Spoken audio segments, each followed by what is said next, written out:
ಸರ್ಕಾರದ ಹಣ, ಅದರಲ್ಲೂ ತಳ ಸಮುದಾಯದ ಅಭಿವೃದ್ಧಿಗೆ ಅಂತ ಮೀಸಲಿಟ್ಟಿದ್ದಂತ ಹಣ.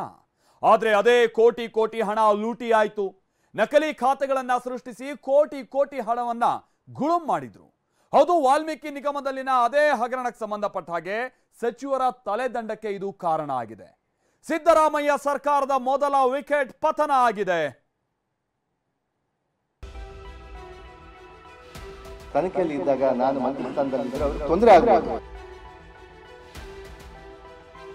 ಏನು ಆರೋಪಗಳೆಲ್ಲ ಕೂಡ ನಿರಾಧಾರವಾಗಿದ್ದಾವೆ. ಇವತ್ತು ಯಾರು ಕೂಡ ಒತ್ತಡ ಇಲ್ಲದೇನೆ ನನ್ನ ಸ್ವ ಇಚ್ಛೆಯಿಂದ ನನ್ನ ಮಂತ್ರಿ ಸ್ಥಾನಕ್ಕೆ ರಾಜೀನಾಮೆ ಪತ್ರವನ್ನು ಕೊಟ್ಟು ಬರ್ತೀನಿ.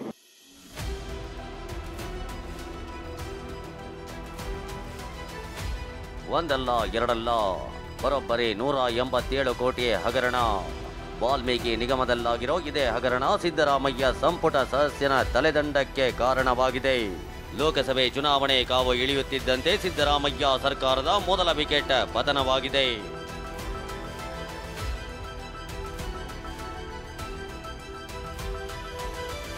ವಾಲ್ಮೀಕಿ ನಿಗಮ ಹಗರಣಕ್ಕೆ ಸಿದ್ದು ಸಂಪುಟದ ವಿಕೆಟ್ ಪತನ. ಸಚಿವ ಸ್ಥಾನಕ್ಕೆ ಬಿ ನಾಗೇಂದ್ರ ರಾಜೀನಾಮೆ, ಇಡೀ ದಿನ ಪ್ರಹಸನ.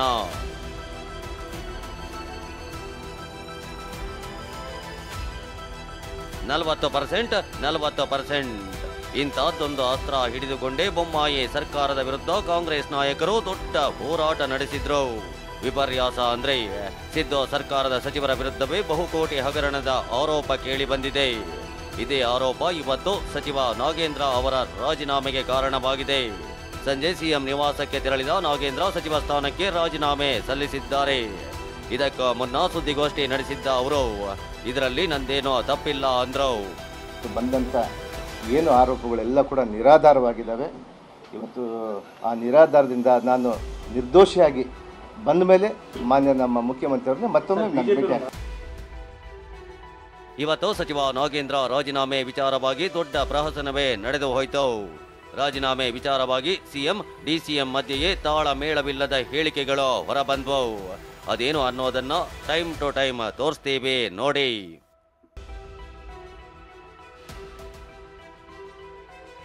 ಮಧ್ಯಾಹ್ನ 1 ಗಂಟೆ ರಾಜ್ಯಪಾಲರಿಗೆ ಬಿಜೆಪಿ ದೂರವು. ಸಚಿವ ನಾಗೇಂದ್ರ ರಾಜೀನಾಮೆಗೆ ಆಗ್ರಹಿಸಿ ಹೋರಾಟ ನಡೆಸಿದ ಬಿಜೆಪಿ ಇವತ್ತಿಗೆ ಡೆಡ್ಲೈನ್ ನೀಡಿತ್ತು. ಇಂದು ರಾಜಭವನಕ್ಕೆ ಪಾದಯಾತ್ರೆ ಮೂಲಕ ತೆರಳಿದ ಬಿಜೆಪಿ ನಿಯೋಗ ರಾಜ್ಯಪಾಲರಿಗೆ ದೂರು ನೀಡಿತ್ತು. ಪ್ರಕರಣದಲ್ಲಿ ಸಿಎಂ ಕೂಡ ಭಾಗಿಯಾಗಿದ್ದಾರೆ. ಸಿಎಂ ರಾಜೀನಾಮೆ ಕೊಡಬೇಕು ಅಂತ ವಿಪಕ್ಷ ನಾಯಕ ಆರ್ ಅಶೋಕ್ ಆಗ್ರಹಿಸಿದ್ರು. ನಾಗೇಂದ್ರ ಅವ್ರನ್ನ ರಾಜೀನಾಮೆ ತಗೊಂಡ್ರೆ ಮುಖ್ಯಮಂತ್ರಿಗೆ ಕಂಟಕ ಬರ್ತೈತೆ. ಯಾಕೆಂದ್ರೆ ಎಲ್ಲಾ ದುಡ್ಡು ನಾಗೇಂದ್ರ ಹೋಗಿರೋದು 20% ಅಷ್ಟೇ, 80% ಹೋಗಿರೋದು ಇಡೀ ಸಚಿವ ಸಂಪುಟಕ್ಕೆ. ರಾಹುಲ್ ಗಾಂಧಿ ಅವ್ರಿಗೂ ದುಡ್ಡು ಹೋಗಿದೆ. ಅದಕ್ಕೋಸ್ಕರ ಮುಖ್ಯಮಂತ್ರಿ ರಾಜೀನಾಮೆ ಕೊಡಬೇಕು ಅಂತ ಆಗ್ರಹ ಮಾಡ್ತಾ ಇದ್ರು. ಆದರೆ ಬಿಜೆಪಿ ಒತ್ತಾಯದ ಬಗ್ಗೆ ಪ್ರತಿಕ್ರಿಯಿಸಿದ ಸಿಎಂ ಸಿದ್ದರಾಮಯ್ಯ ಎಸ್ಐಟಿ ತನಿಖೆಯಾಗ್ತಿದೆ, ವರದಿ ಬರಲಿ ಅಂದ್ರು. ನಾಗೇಂದ್ರ ಜೊತೆ ಮಾತನಾಡಿದ್ದೀನಿ ಅಂದ್ರೆ ರಾಜೀನಾಮೆ ಕೊಡಿ ಅಂತಾನ ಅಂತ ಮರುಪ್ರಶ್ನೆ ಹಾಕಿದ್ರು.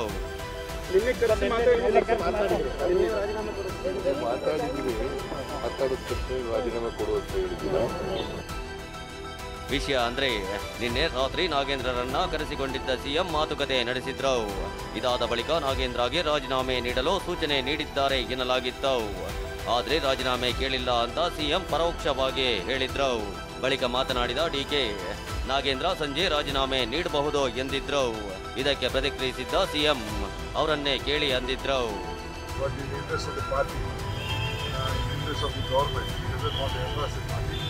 He himself has offered to resign for the ministership.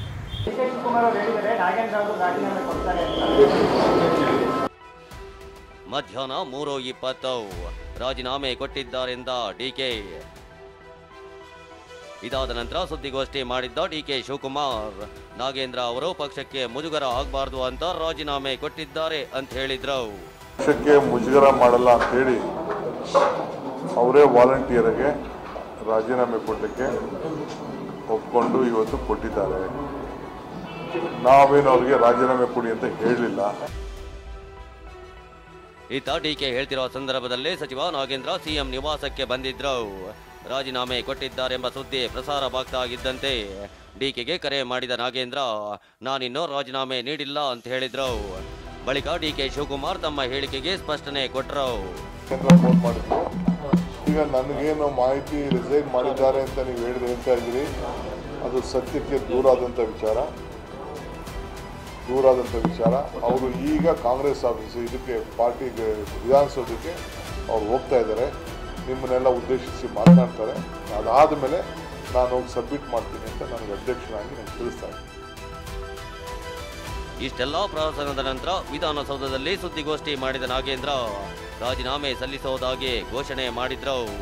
ಮಾನ್ಯ ಮುಖ್ಯಮಂತ್ರಿಯವರಿಗೂ ಮತ್ತು ನಮ್ಮ ಉಪಮುಖ್ಯಮಂತ್ರಿಯಾದಂಥ ಡಿ ಕೆ ಶಿವಕುಮಾರ್ ಸಾಹೇಬ್ರಿಗೂ ಮತ್ತು ನಮ್ಮ ವರಿಷ್ಠರಾದಂಥ ಖರ್ಗೆ ಸಾಹೇಬ್ರಿಗೂ ಮತ್ತು ಎಲ್ಲರಿಗೂ ಕೂಡ ಮುಜುಗರ ಆಗಬಾರ್ದು ಅನ್ನುವಂಥ ವಿಚಾರದಿಂದ ನಾನು ನನ್ನ ಸ್ವ ಇಚ್ಛೆಯಿಂದ ಇವತ್ತು 7ವರೆಗೆ ನನ್ನ ಮಂತ್ರಿ ಸ್ಥಾನಕ್ಕೆ ರಾಜೀನಾಮೆ ಮಾಡಿ ಬರ್ತೀನಿ ಅನ್ನುವಂಥ ವಿಚಾರವನ್ನು ತಿಳಿಸ್ತೀನಿ.